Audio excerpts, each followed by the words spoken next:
Benvides a Homines Dubitantes, en un dialogismo más con Germán Nuisi, esta vez el último de esta temporada, para comentar un poco lo que ha sido el último episodio sobre, bueno, como sabéis, el trabajo, hormigas y todo este tipo de cosas.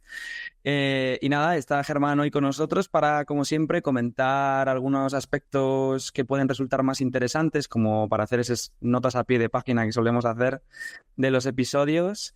Así que nada, Germán, cuando quieras, pues charlamos un poco sobre el tema del último episodio y a ver qué opinas tú también, cuáles son tus reflexiones y demás. Pues nada, vamos allá. Benvi es lo primero. Muchas gracias por invitarme, como siempre.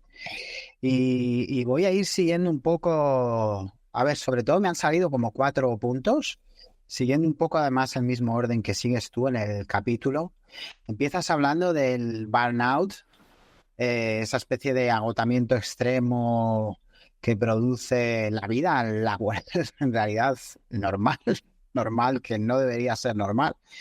Y bueno, eso me ha hecho pensar en algo muy evidente, que es la contradicción interna, una más de las muchas que tiene el capitalismo en sus diferentes caras, que es que el propio sistema pretende arreglar, incluso le pone un nombre. Me ha recordado un poco a esos memes que a veces están basados en frases de Zizek de no odias los lunes, lo que odias es el capitalismo. Pues esto es, Sí, sí. no odias el burnout, lo que odias es el trabajo asalariado capitalista, porque como tú decías, el trabajo es algo que recorre toda la historia de la humanidad y tiene muchas formas y variables y no es una cosa unitaria. Y dentro de esas contradicciones, creo que vimos un momento apasionante. Quería traer un poco eso porque el trabajo está resultando ser, hemos hablado muchas veces en esto, en los dialogismos, de cómo el capitalismo absorbe casi cualquier contradicción o problema que le va surgiendo, lo comercializa, se adapta a ello. Pero el trabajo sí que parece un pilar bastante inamovible, hasta el punto de que la propia marcha, en concreto pues, el desarrollo tecnológico, la propia marcha del sistema, está haciendo cada vez más el trabajo más innecesario. Se viene muy probablemente luego, o sea, yo siempre desconfío, pero esto sí que parece bastante certero, que la inteligencia artificial va a liberar muchísimos puestos de trabajo, además muy especializados. Está pasando ya en sectores, pues por ejemplo, como la programación informática, en concreto además muchísimo en videojuegos, que estoy un poco informado. Está habiendo despidos ya masivos y acaba de empezar este tema.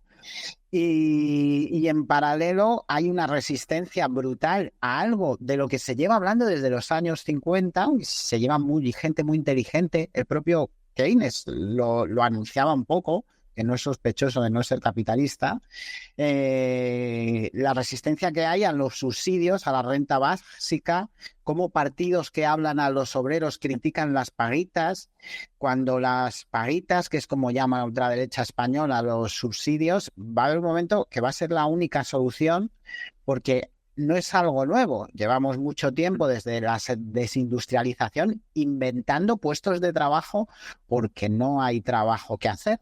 Y al mismo tiempo la ética del trabajo, pues puritana, siguiendo a Weber, que ya sabes que mis referencias muchas veces en teoría política son muy antiguas, pero está muy vigente, es que no nos deshacemos de ella. Y a mí me llama mucho la atención en este sentido, como en concreto en China, esa especie de combinación entre estatalismo y capitalismo. Hay claramente un plan de robotización, una población que está envejeciendo mucho, una natalidad muy baja, como en tantos países tecnológicamente desarrollados, pero al mismo tiempo, al igual que Occidente, con muchísimas particularidades, es también una sociedad, como todas las capitalistas, en las que el valor trabajo parece inamovible. Entonces empezar, bueno, a ver eso que te sugiere, porque además yo no tengo respuestas muy claras. Yo lo que veo es que hay una tensión brutal, una contradicción interna brutal, en la que el sistema se mantiene,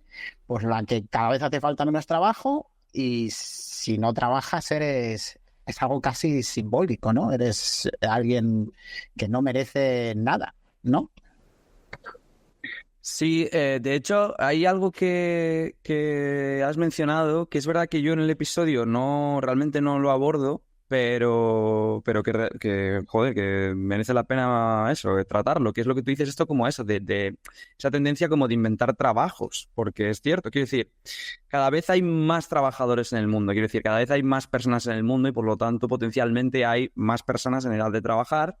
Pero es verdad que las cadenas de producción o las grandes cadenas de producción lo que tienden es a reducir los costes de producción y eso implica también muchas veces reducir los puestos de trabajo. Entonces creo que es un apéndice más a esa tensión que tú hablas. Es decir, cada vez se trata como de reducir el coste de producción tanto sobre todo a nivel de tiempo, que creo que es el gran recurso del siglo XXI, cómo el tiempo influye en todo, tanto en la producción como en el trabajo, como en nuestras vidas, o sea, cómo se trata que a veces llaman los sociólogos esto como los regímenes del tiempo, cómo se organizan. Creo que esa tensión también se refleja en lo que tú dices, que es que al final, claro, se entiende que para vivir necesitas trabajar, pero cada vez hay esa tendencia como a reducir los puestos de trabajo para reducir los costes de producción, pero a la vez hay más personas en el planeta, quiero decir, más personas que necesitan vivir de lo que sea, el trabajo, lo que sea.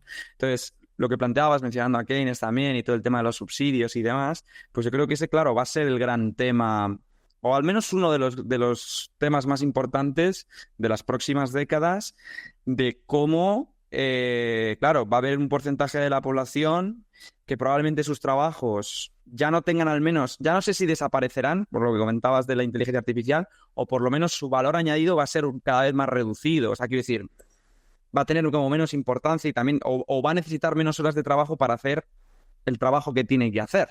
Y eso implica, por lo tanto, pues reducción de personal y cosas de ese estilo.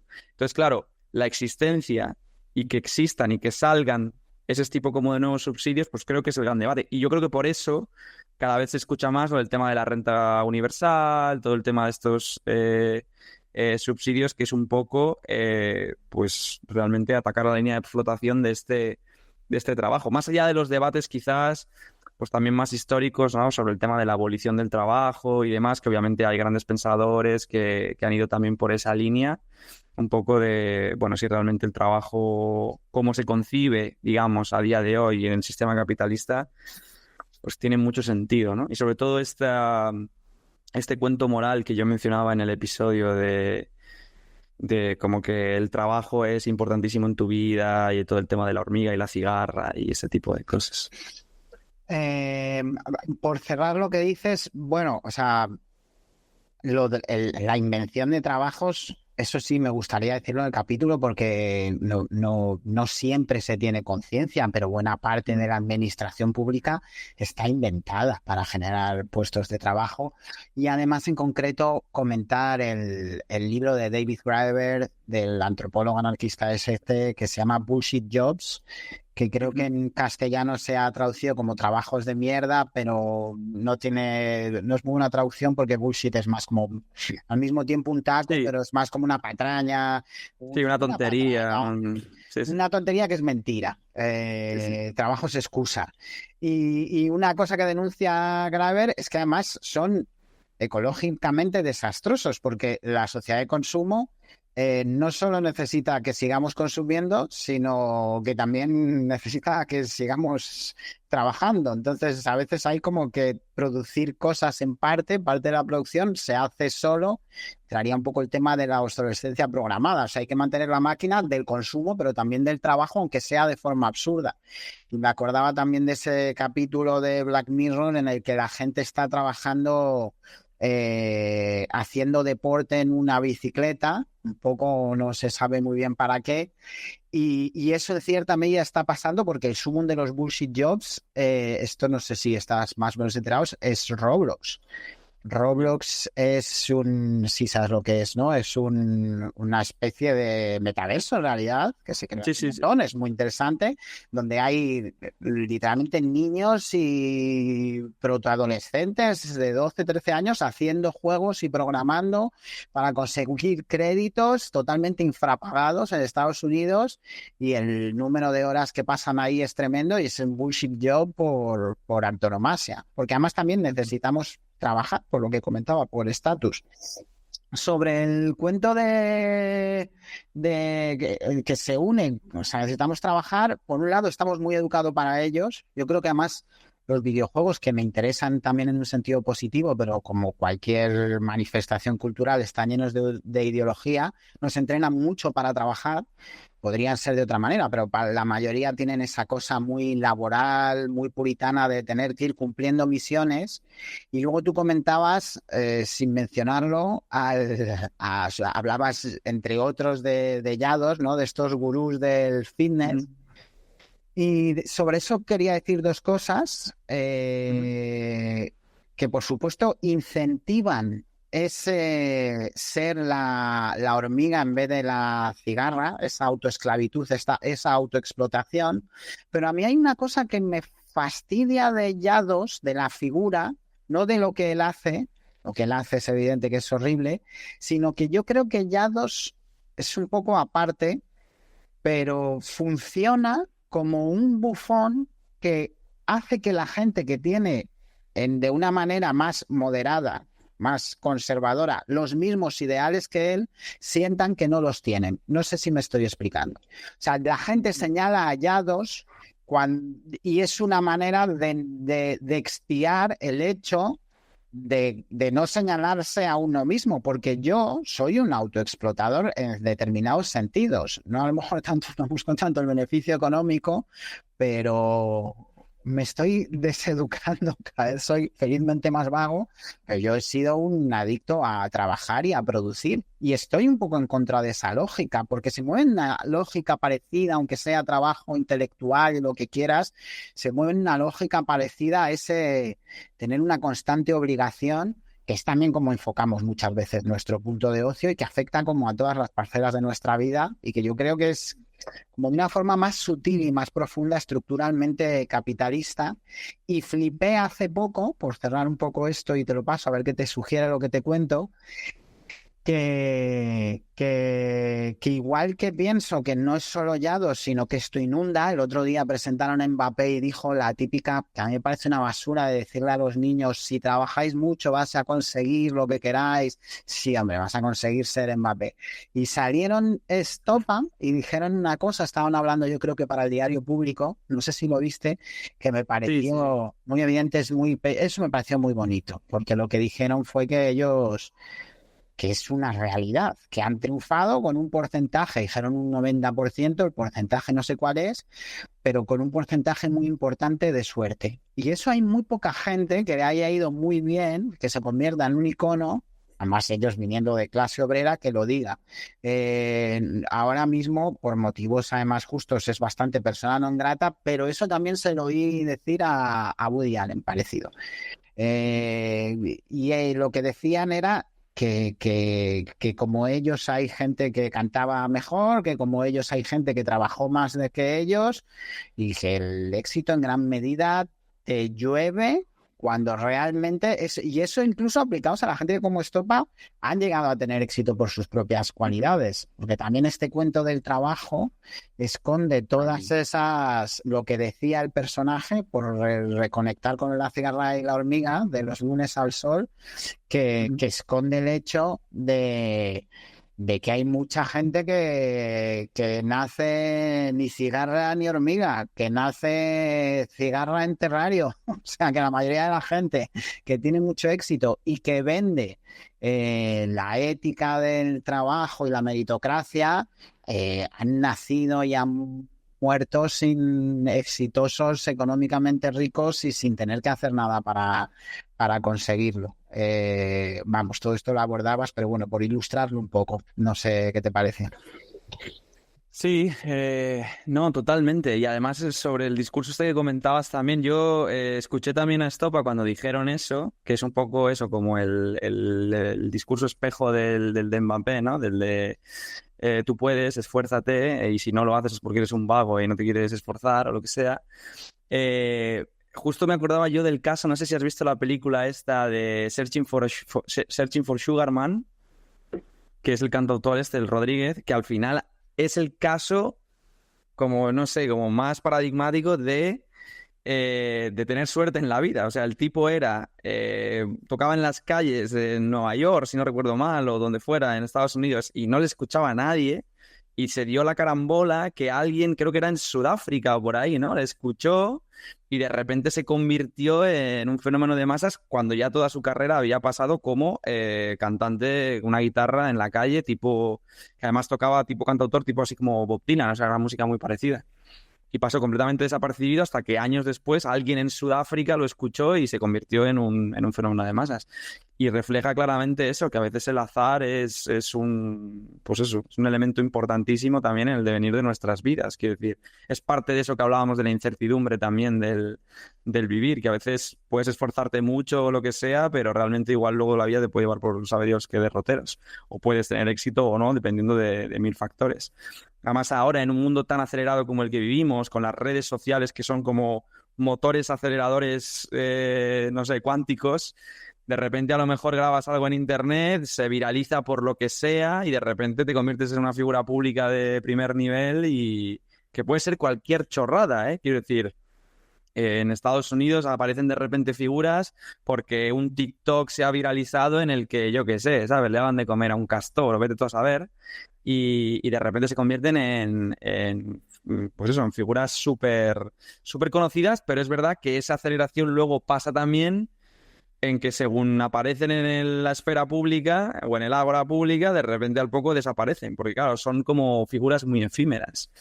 Y esa reflexión también me lleva al tema que comentabas, que me parece, además es un librazo bueno, el de Bullshit Jobs, más el autor, le he leído bastante, me parece brillante, tiene una historia de la humanidad también que es genial.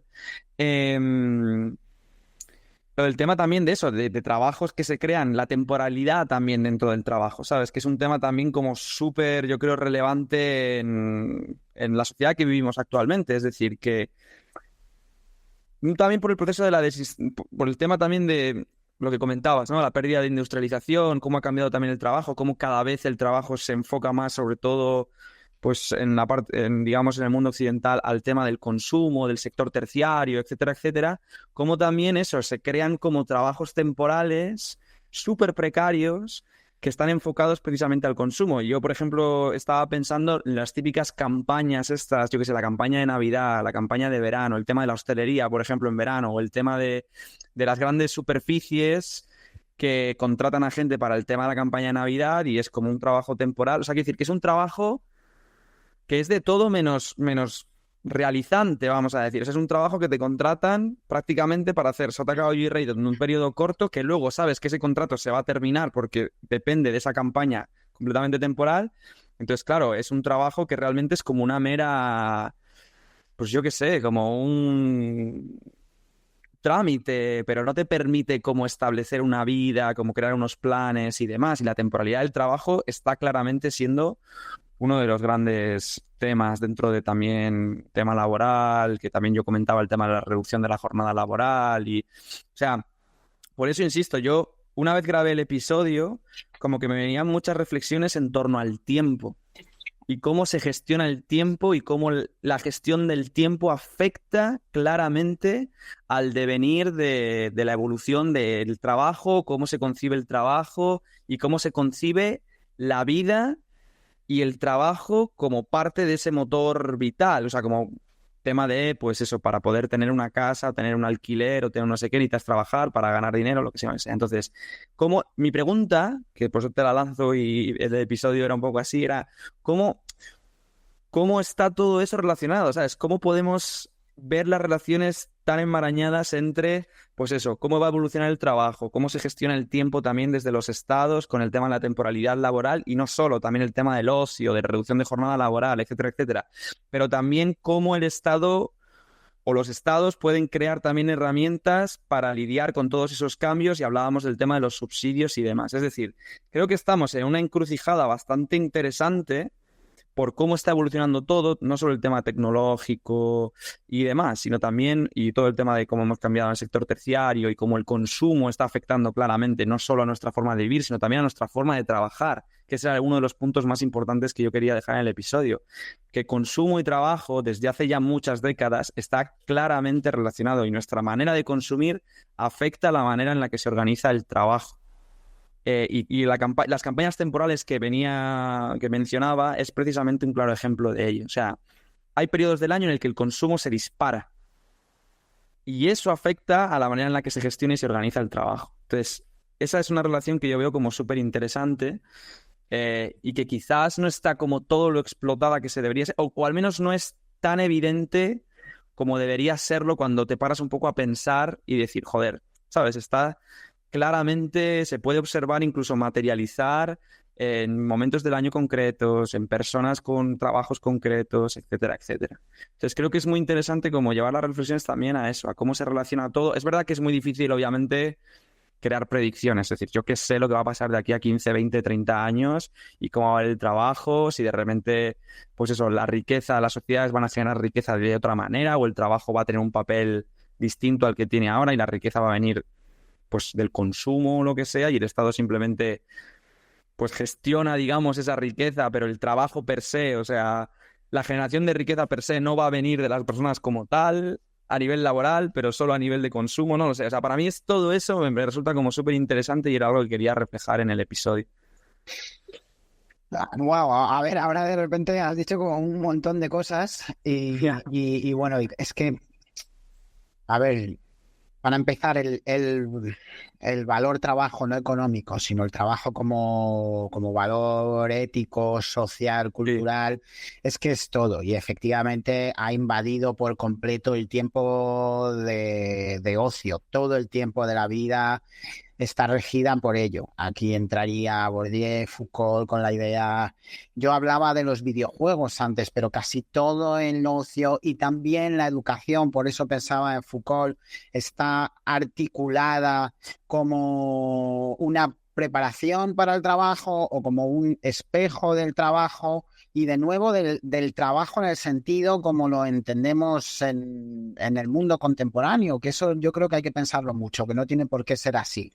Entonces yo veo mucho eso que dices, que estamos todo nuestro tiempo trabajando. Y a mí me parece que hay una cosa muy interesante pensando en el futuro, que es lo que preguntabas, es que el modelo está en su suma radicalización en el momento que esto, poniendo, o sea, un poco desde una perspectiva de una filosofía de la historia, no es tan raro que pase. O sea, está llegando a su extremo, casi a su integrismo, cuando está totalmente en crisis.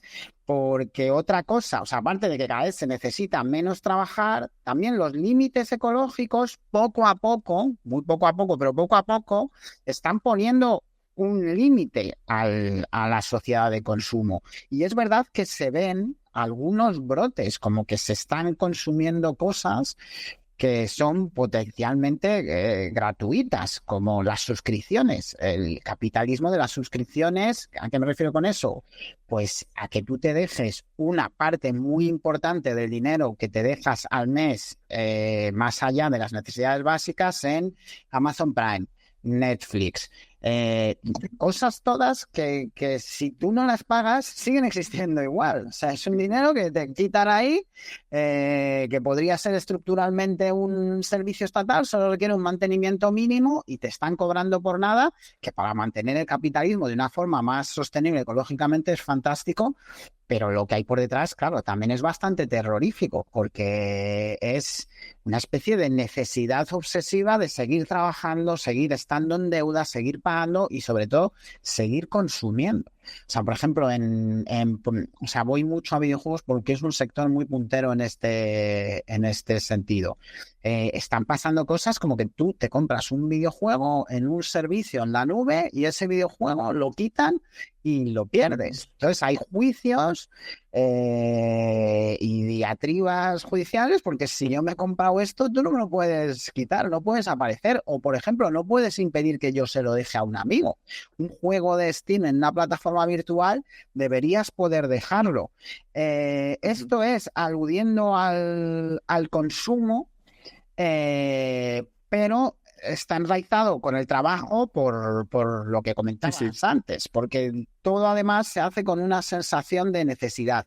Y esto me llevaba a una cosa importante, que hay un debate fuerte en Estados Unidos sobre, además justo en Estados Unidos, donde el valor del trabajo es el top de Occidente, probablemente, y la gente está, bueno, claro, en el país del paro que es España, pues la comparación es un poco que enseguida se alarman, digamos. Pero mucha gente está eligiendo, si tienen dinero para hacerlo, no trabajar o no trabajar sobre largas temporadas. En estados muy reaccionarios de Estados Unidos están haciendo locuras como reducir a 12 años la edad mínima para trabajar. Están volviendo al trabajo infantil. Es una locura si lo piensas. Sigue siendo un país muy rico. En Estados Unidos prácticamente no, ya lo habrá, pero prácticamente no ha habido la debacle económica que está habiendo en Europa. Y luego hay muchos vídeos de gente de veintitantos quejándose, y a mí me parecen, he visto varios, que tiene un fondo muy triste porque se quejan, porque dicen que no quieren trabajar, sus padres, sus mayores, en general, la generación que llaman boomers, les dicen que son una generación de cristal. Y la respuesta es coherente, pero también tiene un fondo a mí me parece muy oscuro, porque ellos dicen que no quieren trabajar porque sus padres trabajaban, porque se podían comprar una casa, porque se podían comprar un coche. Entonces, no se ha salido de alguna forma de la lógica de la sociedad de consumo. O sea, el mensaje es, si me pagases mucho dinero por trabajar, trabajaría porque me podría comprar muchas cosas. Cuando realmente...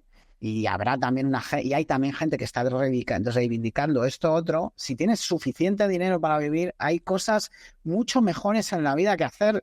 Por supuesto que trabajar asalariadamente, que eso es algo que puede entender mucha más gente, pero también que consumir. El consumo es horrible porque se vive como una obligación exacta, de manera en espejo al trabajo. Y no nos libramos de eso. Ansiamos consumir y, por ejemplo, para cerrar, y está muy relacionado el caso de Yados, los ínceles también tienen una lógica laboral y una lógica de la sociedad de consumo y del consumo. Si yo me porto bien, tengo trabajo, igual que mi padre, tengo que tener mujer, y una mujer que me guste y además que me sirva. Y ahora podemos cerrar, después de dejarte responderme, perdona que me estoy entendiendo con el tema de los trabajos invisibilizados, pero es no salir de esas lógicas, de la lógica de yo trabajo, yo merezco, en un momento en el que además esas lógicas se derrumban. Nos estamos agarrando a una tabla en un naufragio y no salimos de ahí. Y es terrible porque ni siquiera estaba tan bien. Se nos olvida que esa Arcadia capitalista que se ha ido no era tan fantástica, no era tan feliz. Los años 80 no fueron una década tan feliz. Aparte que había mucha gente en la miseria, no le llegó a todos. Eso es una mentira también. Sí. Hay un par de ideas que has mencionado que no las había pensado en verdad, pero tienes toda la razón. La primera es eso, cómo también está afectando el consumo y por tanto también la manera de gestionar el tiempo y el trabajo y demás. Lo que hablabas de estos sistemas como de suscripción, porque creo que eso precisamente fomenta algo para lo que mucha gente también concibe el trabajo, que es la acumulación de capital. Ya sea capital financiero o sea capital, me da igual, ponlo en coches o en casas o lo que tú quieras. Pero que mucha gente a veces tiene o sea, lo que me vuela la cabeza de ese sistema de suscripciones que a día de hoy está súper extendido en el consumo, pues eso, occidental sobre todo, pero no solo, es que claro, tú a lo mejor estás pagando Netflix, pero igual no ves Netflix en todo el mes, porque estás viendo otra cosa, o porque estás de vacaciones o lo que sea y no lo estás usando, pero lo estás pagando igual. Entonces, al final tú pagas el Netflix como para acumular capital de oportunidades de consumo. O sea, quiero decir, como para tener posibilidades.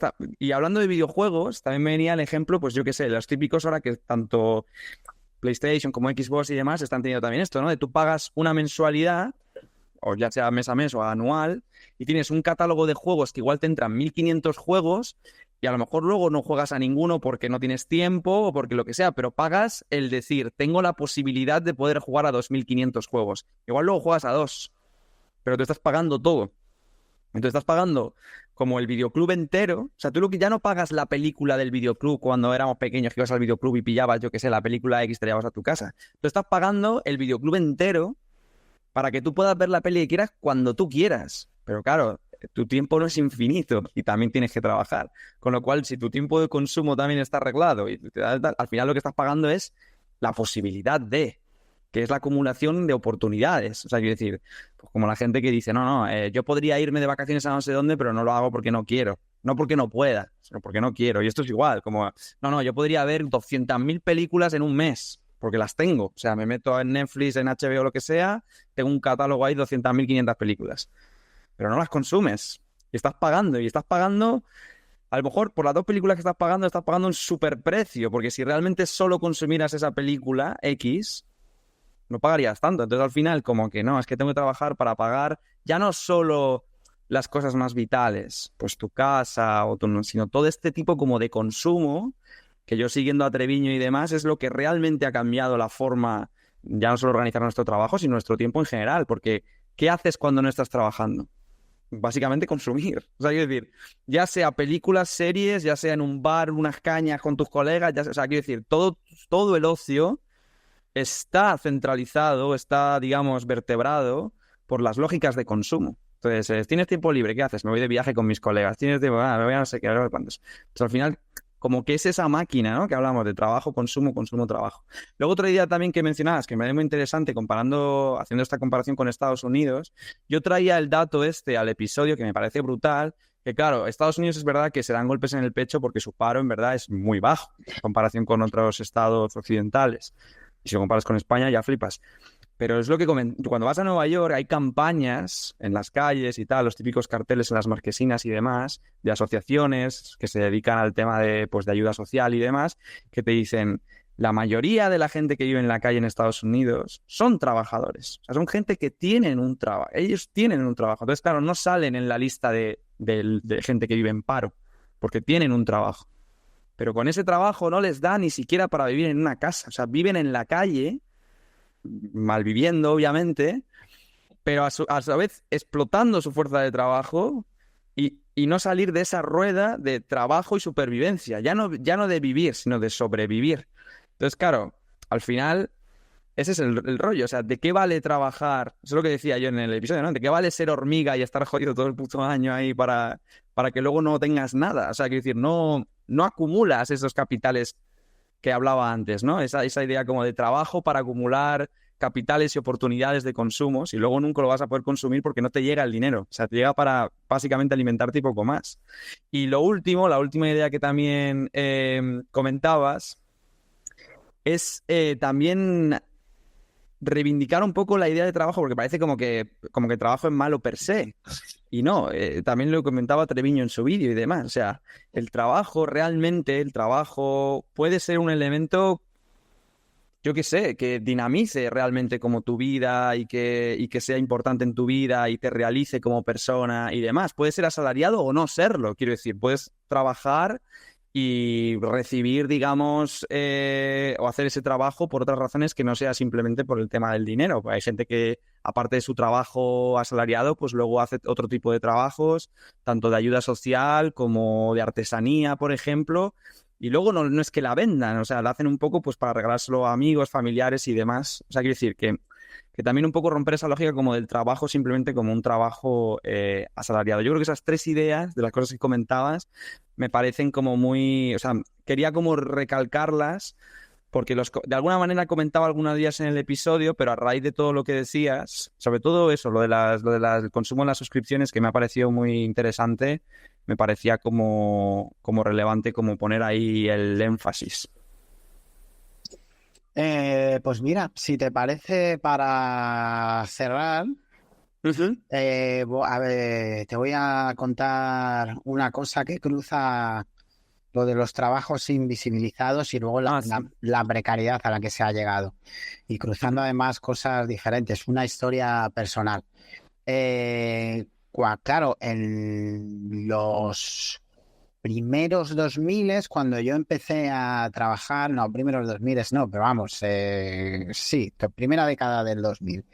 España era un país muy extraño, económicamente hablando. Mis amigos, por ejemplo, de México en concreto, que es un país tan clasista, alucinaban. Porque realmente los derivados de carreras de ciencias exactas no tanto, pero los trabajos relacionados con humanidades estaban igual y en realidad peor pagados que los trabajos no cualificados. Eso yo creo que o sea, en España nadie le sorprende esto, lo digo así por si nos escucha alguien que no sea de España, pero es que es muy flipante, ¿sabes? Es que los profesores de universidad cobraban menos durante 20 años muchas veces. Yo conozco casos personales, cobraban menos que alguien trabajando en un supermercado, Mercadona. Entonces yo tomé la decisión que resultó, bueno, no voy a anticipar el final, tomé la decisión de no, fui guía de museo porque eso sí estaba bien pagado, porque me pagaban además en negro. También eso llegó al final de la historia. Tomé la decisión de no, bueno, sería de museo, era un trabajo menor, pero luego también he limpiado casas, he sido camarero, he puesto toldos y realmente todo iba bien durante muchos años, porque realmente en España no quería la gente hacer esos trabajos y la gente que tenía carreras, mucha gente sí quería hacerlos, por supuesto, no todo el mundo tiene carrera en España, desde luego, y cada vez, y antes, según te vas hacia el pasado, menos gente, pero yo he visto las dos cosas a lo largo de mi vida. Yo he visto mucha gente no queriendo mancharse las manos, viniendo muchas veces de familia obrera, porque lo que sí que pasó en España con el crecimiento económico es que gente de familia obrera no tenía carrera universitaria y no querían mancharse las manos por una cuestión de clasismo y de estatus. Y luego ha pasado el tiempo y ¿qué ha ido pasando? Inflación, y sin llegar al punto de Estados Unidos, que estas historias que cuentan, no hay que olvidar nunca que es uno de los países más ricos del mundo. Los Estados Unidos es realmente para estudiar, es terrorífico. Yo cuando leía de adolescente El Lazarillo de Tormes siempre pensaba, ¿cómo en un país tan rico se podía vivir tanto peor que en lugares donde ya había una clase media incipiente, en los entornos urbanos, como en Flandes, en Francia, también en Italia, sin idealizarlo, ¿eh? Pero lo de España realmente era dramático. Pues ahí tienes Estados Unidos. Es que se vive tangiblemente peor que en lugares como España, o por lo menos una buena parte de la población, cuando España tampoco es ninguna maravilla, ¿eh? Pero es notablemente más pobre. Y lo que ha ido pasando, yo me he encontrado, por eso ahora estoy haciendo un doctorado, porque no sé cómo escapar, me he quedado encerrado, porque claro, no tengo carrera académica y en España en muchísima menor medida, porque hay un estado del bienestar derrumbándose, pero por supuesto todavía mucho más que en Estados Unidos, y unas subidas de salario mínimo y más o menos, pero lo que me está pasando es que o sea, soy mayor y tengo verdadero miedo de que me haya quedado fuera del carro. A ver, tampoco tengo, pero vamos, es un peligro real. Entonces me interesa porque las moralejas de esto son, por un lado, que en gran parte yo he visto que la gente sigue el sistema ni siquiera por dinero, ni siquiera por nada, sino que hay una parte de automatismo, de hacer lo que te han enseñado a hacer, Y luego además tiene otra moraleja que es que ten cuidado porque el sistema es muy traicionero, porque luego te acaba dejando en el país más rico del mundo trabajar y en la calle. O sea, que hay que, en la medida de lo posible, desaprender, y por eso es importante hablar y pensar sobre ello, porque yo creo que ayuda en la vida, ayuda a crecer y luego a recordar efectivamente lo que has dicho, las cosas buenas que tiene, no todo es malo, ni siquiera todo en el capitalismo es malo. Y por supuesto en el trabajo, yo una vez que me encontré con... Ay, bueno, se me ha olvidado, con un mítico escritor anarquista español. Y le dije, oye, tal, me encanta tu trabajo. Y me dijo, hombre, no, trabajo no. Y le dije, no, si yo estoy muy a favor, no me refiero a trabajo asalariado, es reivindicar la palabra, no tiene nada de malo, ¿no? Trabajar es como se consiguen las cosas. Yo siempre digo, para cerrar ya del todo, siento haberme extendido, que hay dos tipos de disciplina. La disciplina que viene de fuera y la autodisciplina. Y la autodisciplina, aunque puede estar entrelazada con la otra y puedes a veces estar... Hay que saber también darse descansos, pero es la que te permite en la vida llevar a cabo lo que quieras llevar y también emanciparte, desobedecer. Es a veces una cuestión también de disciplina. Y nada, si te parece, si me quieres contar algo más, y ya paso a mis películas, mis libros y mis canciones. No, simplemente como apunte, como cuando hablabas de la evolución, en el caso español, sobre todo, de la evolución de eso, de los 2000 y demás, me venía el libro de Emmanuel, ¿cómo es? Emmanuel Rodríguez. Tiene un libro que se llama El efecto clase media, que analiza un poco cómo ha evolucionado la clase media en España y demás. Y claro, lo que tú dices, o sea, hubo un cambio ahí generacional muy tocho de que, claro, de repente las personas en España, sobre todo, empezaron a tener mejores, pues eso, titulaciones y demás. Y claro, había un cierto tipo de trabajos que ya pasaron automáticamente a esa zona como, pues lo que yo hablo de los trabajos invisibilizados, o por lo menos los trabajos denigrados, ¿sabes? Como yo, siendo, ¿sabes? Graduado, licenciado en no sé qué, con máster en no sé cuántos, voy a trabajar poniendo toldos o poniendo cafés, ¿sabes? Yo qué sé. Entonces, bueno, me pareció interesante y es simplemente un ensayo que no es muy largo y la verdad que explica a nivel sociológico y con datos y demás esa transición. No solo en los años 2000, sino también antes, años 80 y demás, en fin, todo ese proceso. Nada, era simplemente ese apunte. Así que bueno, si quieres, como siempre, hacer las recomendaciones de... Vale. A ver, sobre lo que has dicho, el proceso es largo y es apasionante. O sea, España sociológicamente, solo una anécdota. Cuando empieza a haber contactos en el desarrollismo, años 50, vinieron no sé qué personas importantes de Estados Unidos le vinieron a ver a Franco, ¿no? En una visita oficial. Y le preguntaron si no tenía miedo con lo de izquierdas que había sido España, de un resurgir del comunismo, y Franco, que tenía esa astucia chunga que tenía, le dijo, no, aquí ya no va a haber problemas. Y le preguntaron por qué. Y en la historia te hace suponer que pensarían, este va a decir porque los he matado a todos o por algo así. Y dijo, porque yo he construido aquí algo que antes no había, que es clase media. O sea, que el primero fue Franco. Además era una clase media muy paupérrima. Por eso se entiende bien lo de que en España han tenido a la clase media con mucho menos poder adquisitivo que en un país que tiene cosas similares, como Italia, por ejemplo. Porque iba por otro lado. Aquí ha sido muy simbólica la clase media. Pero bueno, ya para acabar, empiezo con película. Y dudé entre varias, porque me gusta mucho el cine estadounidense y claro, el trabajo es el tema de la cultura estadounidense y del cine. Pero bueno, una película que en realidad es medio de Hollywood, medio inglesa, pero que me gusta mucho, desde luego no es una peli progresista. Está basada además en un relato de un escritor francés, si no me equivoco, pero que habla mucho sobre cómo afecta el trabajo y cómo te moldea y la fuerza psicológica o espiritual que tiene. La peli es El puente sobre el río Kwai.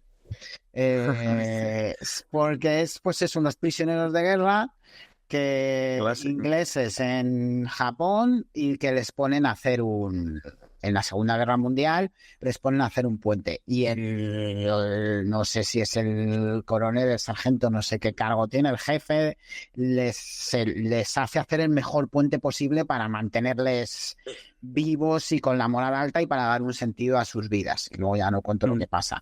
Es excelente la peli. Y insisto, no es... Pero tiene mucha vuelta. Es una peli que da que pensar. No es porque sea especialmente progresista, pero habla mucho de cómo afecta el trabajo a nuestras vidas. El libro no me he roto mucho la cabeza. Mark Levy, el escribiente, de Herman Melville, también para reivindicar. Es un cuento largo en realidad, como a veces, bueno, para reivindicar un poco la insumisión laboral, que a veces está muy bien trabajar y a veces está muy bien recordar que no vas a heredar la empresa y a veces principalmente el autoritarismo en el trabajo funciona porque la gente trabaja demasiado en trabajos que no lo valen. Es una cuestión de dar lo que recibes, no de no hacer las cosas bien, sino de no dar más de lo que recibes. Canción, esto estoy muy contento. Además, yo tuve una época que escuchaba mucho country y aunque escuchaba más country underground, dentro de lo así más comercial del country, más de super espectáculo tejano, siempre me gustó mucho Dolly Parton. Y Dolly Parton tiene una peli en los 80 y una canción que ahora se cita mucho como haciendo bromas con que es marxista, que es 9 to 5. Y bueno, la letra es que es súper sindicalista, es la hostia. Además Dolly Parton, que no le pega nada. Muy recomendable leerse la letra, si la tienes en inglés, si no traducirla. Y la película va de 3 secretarias que yo lo vi hace mucho, pero que raptan al jefe y le hacen perrerías. La película es graciosa y la canción es la hostia. O sea, es un talentazo.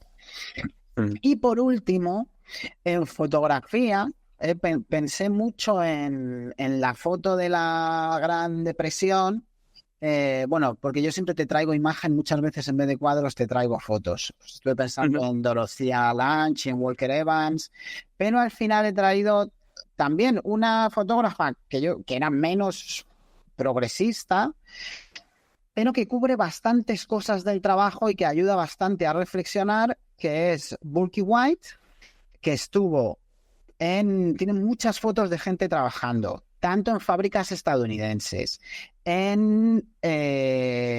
estuvo en la URSS, trabaja mucho en entreguerras, tiene fotos también de la Gran Depresión, tiene fotos de la Alemania nazi. Fue una de las primeras en entrar en los campos porque fue la primera persona a la que le hicieron un uniforme de corresponsal de guerra femenino y estuvo con las tropas y fue una de las primeras a entrar. No me acuerdo de en qué campo entró ella, pero vamos, es un personaje y es la autora de la foto en concreto que traigo, que son unos afectados, pero gente muy pobre, afroamericanos, haciendo cola, afectados por una inundación, creo que es, y están detrás de un cartel con una familia, en el año creo que es 38, con una familia americana, todos blancos, que pone "There's no way like the American way". No hay una manera mejor que la manera americana.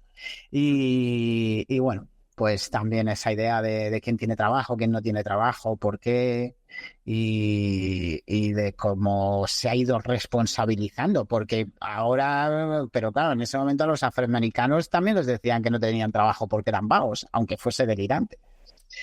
Y eso sería. Nada, feliz verano a los que nos escuchan.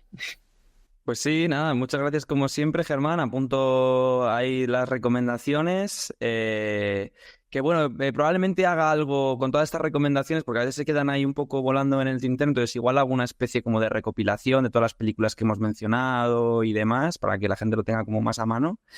Y eso, nada, gracias como siempre, feliz verano a ti también y veremos qué pasa después del verano, a ver si tengo tiempo y demás, pues obviamente continuaremos. Si veo que se me complica la vida, pues ya veremos, ya te iré comentando.